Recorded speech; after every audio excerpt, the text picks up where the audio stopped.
Bonjour, bienvenue dans notre émission Emportée par la foule, émission de Dialogue RCF et Pop Finance consacrée à l'économie et à la finance participative. Pop Finance représentée naturellement par Patrick Le Camus. Patrick, nous parlons naturellement de crowdfunding, mais du crowdfunding obligatoire. Crowdfunding spécialisé sur les énergies renouvelables, puisqu'on sait qu'il y a un certain nombre de plateformes qui se sont spécialisées sur cette thématique-là. On a des chiffres qui nous sont donnés. Alors on a des chiffres parce que en même temps il y a un média qui s'y intéresse, un média qui s'appelle Green Univers et qui est un média leader sur ce type d'économie, et qui a créé un partenariat avec l'association des plateformes de crowdfunding françaises, FPF, Financement Participatif France, pour essayer de mesurer ce que donne le financement participatif dans ce secteur-là. On sait que ça consomme, quand c'est du panneau solaire comme ça, on a reçu des invités, ça consomme beaucoup d'argent parce qu'à chaque fois, il faut investir sur l'équipement d'une ferme ou d'un... Voilà, c'est très lourd. Donc, il ne s'agit pas de crowdfunding de dons avec contrepartie, c'est des sommes trop importantes. Je ne sais plus, les tickets moyens, c'est 250 000, 300 000 euros. Oui, quand même. Donc, voilà, il faut lever un peu d'argent. Donc, c'est du prêt. C'est du prêt, oui. C'est du prêt. On ne trouve pas tellement d'ailleurs d'investissement en capital, ça existe un peu, mais c'est très faible. C'est vraiment du prêt, beaucoup de prêts. Et il y a quand même eu 11,5 millions de projets qui ont été financés en 2016 sur ce sujet-là, avec du solaire et de l'éolien, mais pas de l'hydraulique. Voilà. Oui, l'hydraulique, c'est quand même... oui. C'est plus difficile à trouver dans notre pays quand même. Oui, en même temps, on sait que dans notre pays, c'est une aparté, mais il y a du mini hydraulique aux États-Unis, en microcentrale, etc. Ça existe, donc ça pourrait se développer ici, mais ça n'est pas le cas. Oui. Donc l'éolien et les panneaux solaires classiques. Quelles sont les plateformes qui sont leaders sur ce secteur-là ? Alors, il y a des plateformes spécialisées, mais en même temps, elles ne sont plus nécessairement leaders. Il y a des plateformes spécialisées, c'est l'Indosphère, Enerfip, Lumo, qui sont des grosses plateformes. Nous, on avait reçu des projets de Enerfip, si mes souvenirs sont bons, avec une entreprise marseillaise, Solaris. Et on a quand même aussi les plateformes généralistes qui ont des secteurs et qui interviennent aussi sur ce secteur. Donc l'Indopolis, qui appartient au groupe KissKissBankBank, racheté par la Banque Postale il y a peu de temps, qui a aussi beaucoup de projets dans les énergies renouvelables. Bien, donc un secteur qui positif finalement pour le financement participatif.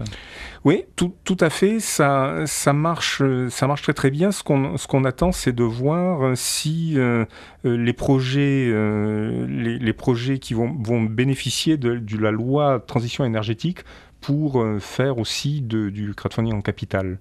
Donc c'est quelque chose qui va se développer avec un nouveau dispositif législatif qui se met en place.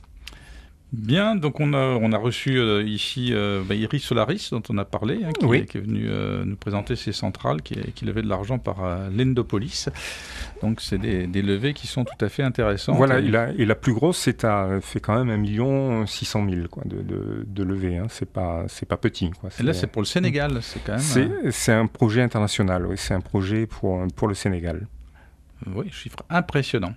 Bien, on suit ça avec attention, puisque c'est la transition énergétique qui peut trouver là une source de financement. Et puis, on passe à l'agenda. Pop Finance sera présent au Financial Innovation Day. Oui, comme tous les ans, on est partenaire... Alors, Financial Innovation Day, un petit mot sur ce que c'est ? C'est une journée dédiée au financement de l'innovation. C'est la traduction anglaise précise de ça. Donc, il y a des startups ou des entreprises qui ont déjà passé le stade de la start-up, qui cherchent des fonds d'investissement et qui peuvent rencontrer des fonds d'investissement et un public de start-upers un peu moins matures qui peuvent venir prendre des renseignements et regarder ce qu'ils pourront faire ou ce qu'ils peuvent faire déjà pour assurer le financement de leur projet. Donc il y a des stands, il y a des participants, c'est une forme salon, il y a du networking et nous on interviendra pour faire un focus sur le crowdfunding en capital. Donc, tout le monde connaît maintenant bien comment ça fonctionne, le crowdfunding de dons avec contrepartie.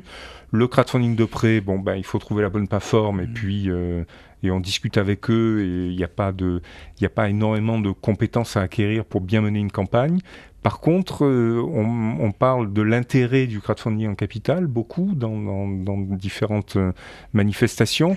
Mais là, on voudrait montrer voilà, comment on fait pour réussir. Voilà, les bonnes pratiques et les erreurs à éviter dans une animation interactive et dans laquelle il y aura des témoins.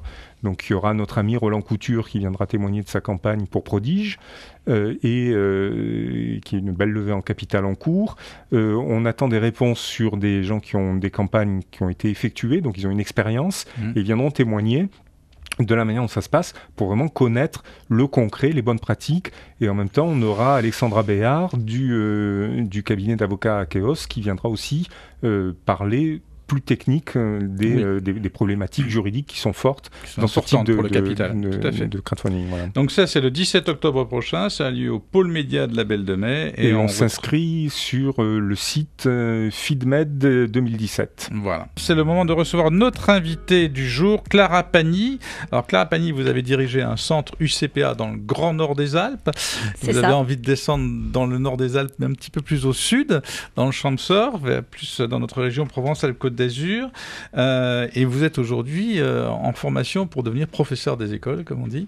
Tout à fait. Voilà, mais c'est pas pour votre formation de professeur des écoles que vous levez des fonds, c'est pour un projet sportif et un projet dans le Champsaur. Tout à fait. Avec mon compagnon, donc, on a une expérience dans le tourisme sportif depuis des années et on rêve depuis longtemps de travailler pour nous. Et voilà comment est né ce projet de téléski nautique sur le plan d'eau du Champsaur, donc dans le 05. Donc, alors, dites-nous deux mots déjà du plan d'eau du Champsaur pour ceux qui ne connaissent pas. Alors, le plan d'eau du Champsaur, c'est un plan d'eau artificiel à 10 minutes, un quart d'heure en voiture de Gap, très proche des stations de ski du Champsaur, donc voilà, à côté de Gap. Ce plan d'eau, il y a déjà beaucoup d'activités, des activités nautiques, mais pas seulement, des activités estivales. Et nous, ce qu'on aimerait, c'est installer un téléski nautique, une activité totalement nouvelle. Alors, racontez-nous ce que c'est qu'un téléski nautique, parce que téléski, on voit, nautique, on comprend à peu près.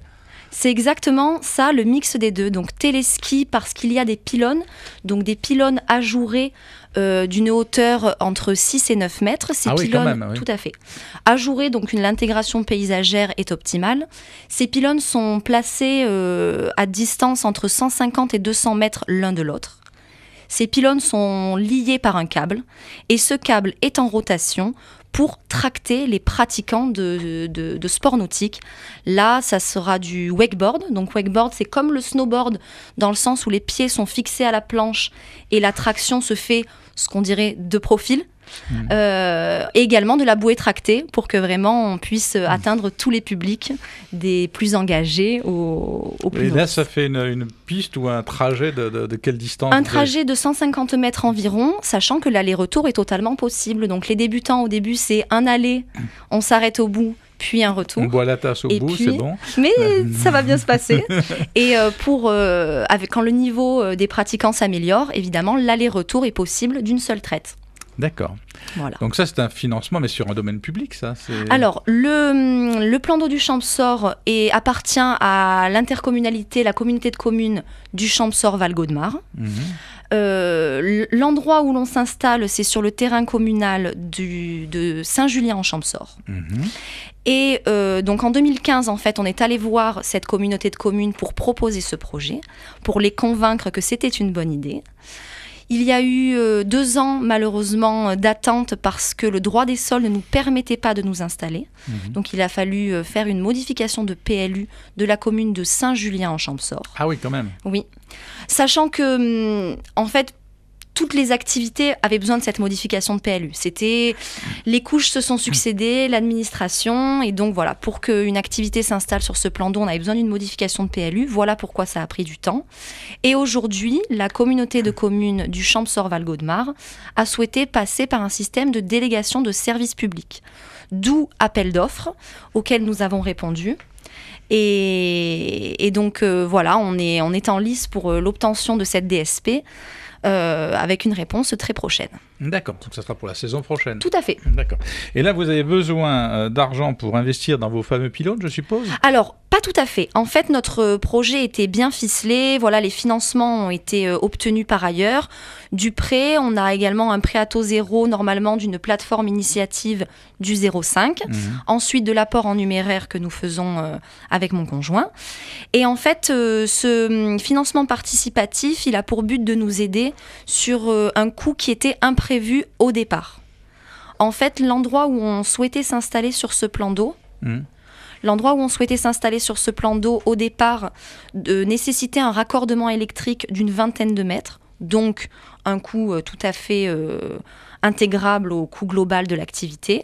Finalement, l'installation se fera sur la berge opposée et le point électrique le plus proche est à 450 mètres. D'accord, donc vous avez besoin de 5 000 € qu'on peut vous donner sur KissKissBankBank. Il y a des contreparties, je suppose? Il y a des contreparties, tout à fait. Sportives? Sportives, bien sûr, voilà. Mais pas seulement. D'accord. Bien, vous pouvez retrouver toutes ces informations sur notre page Facebook. Merci Clara Pagny d'avoir été avec nous et puis on vous souhaite bonne chance pour contribuer au développement de cette belle région du Champsaur. Vous pouvez retrouver toutes ces informations sur la page Facebook Emporté par la foule. Nous vous donnons rendez-vous la semaine prochaine.